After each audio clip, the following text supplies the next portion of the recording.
하나님의 은혜가 오늘 새벽에 나오신 여러분 안에 가득 넘쳐나기를 축원합니다.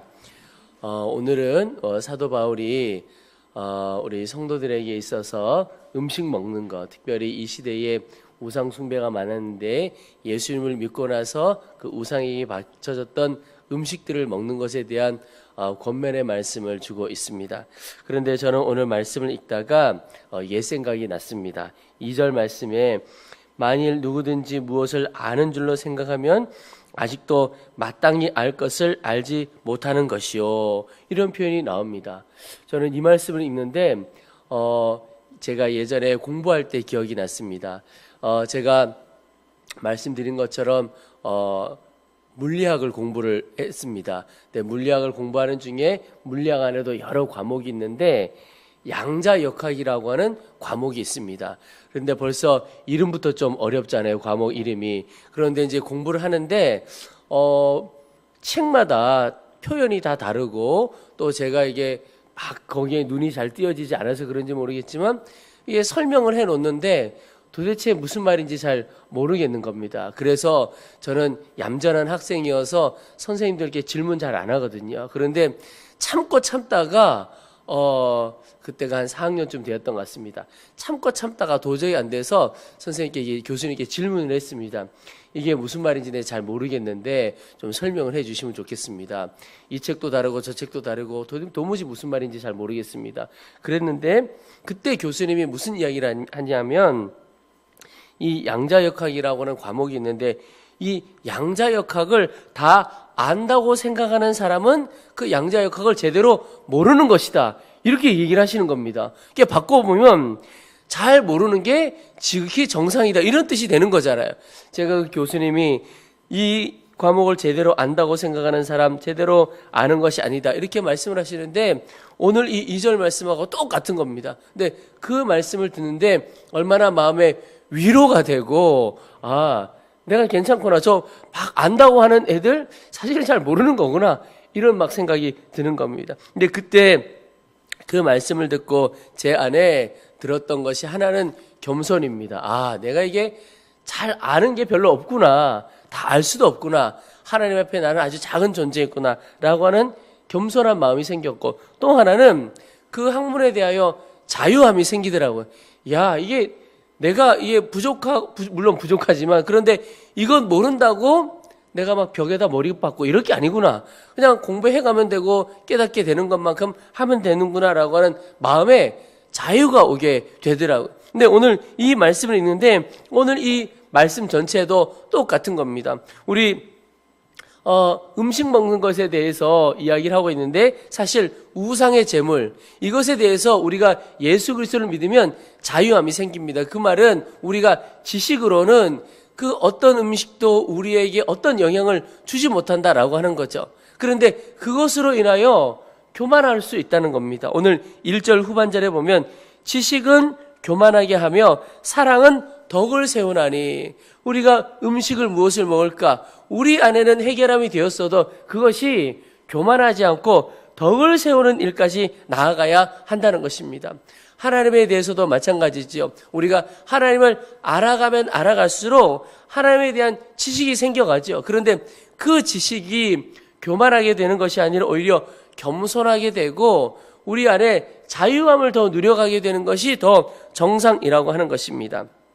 그리고 이 겸손과 자유함이 덕을 세우는 데까지 나아가야 한다는 겁니다. 왜 그러냐면 우리는 하나님 앞에서 온전한 자유함을 누려도 이 우상의 재물을 비롯해서 어떤 우리의 삶이 걸림이 되는 사람도 있다는 겁니다. 특별히 연약한 자들이 그러하죠. 오늘 7절 말씀에 그러나 이 지식은 모든 사람에게 있는 것은 아니므로 어떤 이들은 지금까지 우상에 대한 습관이 있어 우상의 제물로 알고 먹는 거로 그들의 양심이 약해지고 더러워지느니라. 그러니까 어떤 이들에게는 우상의 제물이라고 알게 되는 그 음식을 먹는 것이 거리낌이 되고 걸림이 된다는 것입니다. 그러니까 우리는 자유함을 얻었지만 어떤 사람에게는 약함이 있고 걸림이 된다면 우리는 어떻게 될까?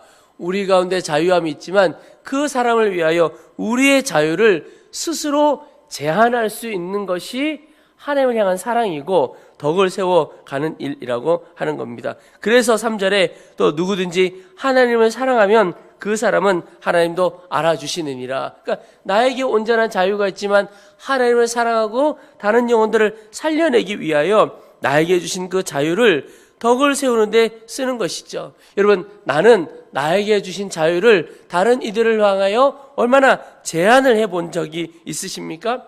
이게 진짜 하나님을 사랑하고 그 영혼을 사랑하는 겁니다. 9절에 그런즉 너희의 자유가 믿음이 약한 자들에게 걸려 넘어지게 하는 것이 되지 않도록 조심하라. 그러니까 우리는 다 자유함을 얻었어도 어떤 사람은 그것 때문에 시험 들 수도 있다는 것입니다. 그래서 여러분, 오늘 우리의 삶의 기준은 하나님 앞에서 누리는 자유함이 기준이 아니고 그 자유는 그냥 내가 누려가는 거예요. 그런데 삶의 기준은 다른 이들을 살리는 것이냐 죽이는 것이냐. 죽이는 것이라고 표현해 놓았지만 우리의 기준은 그 사람을 살려내고 그 사람이 그리스도 예수 안에서 온전히 서고 강한 사람이 되어지도록 기다려주고 배려해주고 섬겨주고, 이것이 우리의 삶의 기준이 되어야 한다는 것입니다. 왜 그런가? 우리의 하는 모든 행동이 사실은 그 형제를 살리는 것인가가 기준인데, 사실 그 형제가 어떤 사람이냐면 그를 향하여도 주님께서 생명 주시기까지 사랑한 형제이기 때문에 그렇다는 겁니다.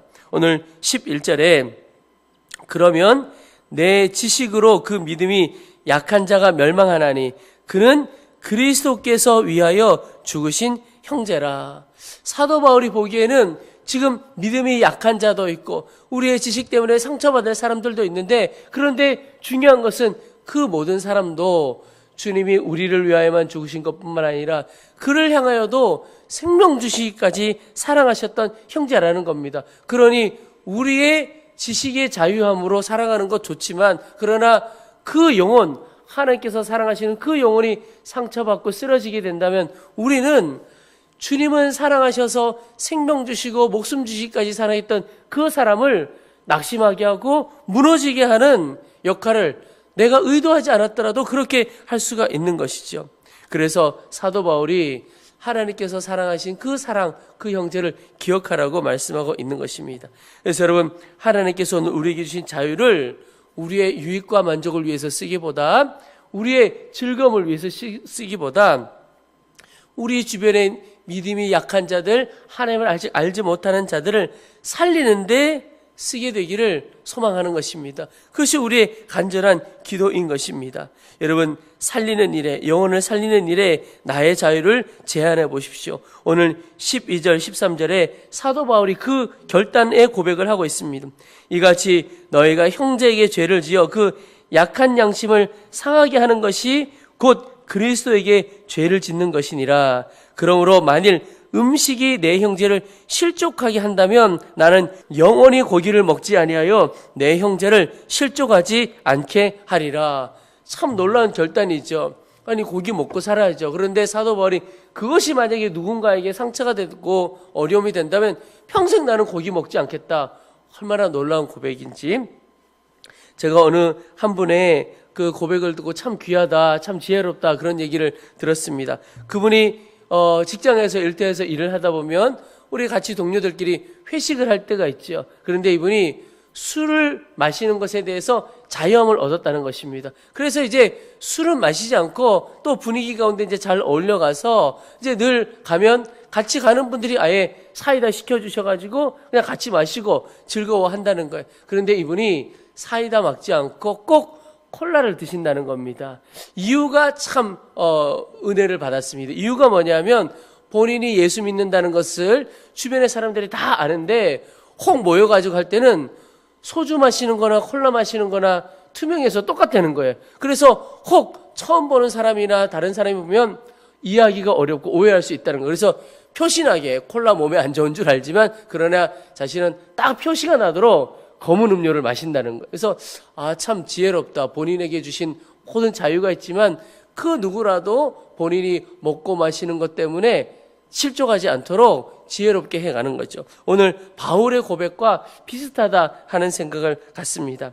여러분, 내가 오늘 먹고 마시고 행하는 모든 것이 주 안에서 주신 자유함이 있지만 그러나 그 자유를 영혼을 살려내는 일에 사용해 볼 수 있게 되기를 축복합니다. 그것이 오히려 우리에게 기쁨이 되는 것입니다. 하나님께서 내게 주신 자유를 내가 마음껏 사용하고 그렇게 살아가는 것보다 내게 주신 이 자유를 누군가를 살리는 일에 나 스스로 제한한다. 그것은 하나님 앞에 드리는 또 다른 헌신이고 기쁨이 되어지게 되는 것입니다. 우리가 영적인 수준이 낮을 때, 신앙의 연수가 낮을 때는 내가 받는 것을 기뻐하고 내가 무엇인가를 누리는 것이 기쁨인 수준이 있습니다. 그런데 더 하나님을 알아가고 우리가 영적으로 성장할수록 내가 누리는 것보다 희생하고 헌신하여 다른 사람을 세우는 것. 그래서 이전에는 내가 높아지고 내가 칭찬받는 게 좋았어요. 그런데 나는 낮아지고 나는 없어져도 좋으나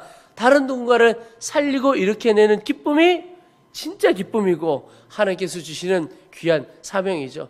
꼭 부모가 자녀들을 향해서 부모는 낮아지고 적어지더라도 우리의 자녀가 높임받기를 원하는 것처럼 우리의 영적인 심령이 깊어지게 되면 다른 영혼을 살리는 일에 기쁨으로 우리의 자유를 포기하고 내놓을 수 있게 됩니다. 여러분, 오늘 하루 하나님께서 내게 주신 자유, 그러나 다른 영혼을 살리기 위하여 내려놓는 경험이 있기를 축복합니다. 그래서 영혼을 살려내고 회복시키는 일에 우리의 삶과 우리의 영혼이 귀하게 쓰임받을 수 있게 되기를 주의 이름으로 축원합니다. 우리 이제 말씀을 붙들고 기도하겠습니다. 우리 기도하실 때 하나님, 오직 나의 인생의 기준이 다른 영혼을 살리는 것이 되어지도록 도와주시옵소서. 이제 그리스도 예수 안에서 온전한 자유가 있지만 그러나 영혼을 살리고 낙심치 않게 하기 위하여 나의 자유를 제한하고 내려놓는 하나님의 은혜를 더욱 부어주옵소서. 우리 주변에 연약한 자를 세우는 일에 저희 자신을, 저희의 인생을 사용하여 주옵소서. 우리 주의 이름을 한번 부르고 간절한 마음으로 함께 기도하겠습니다.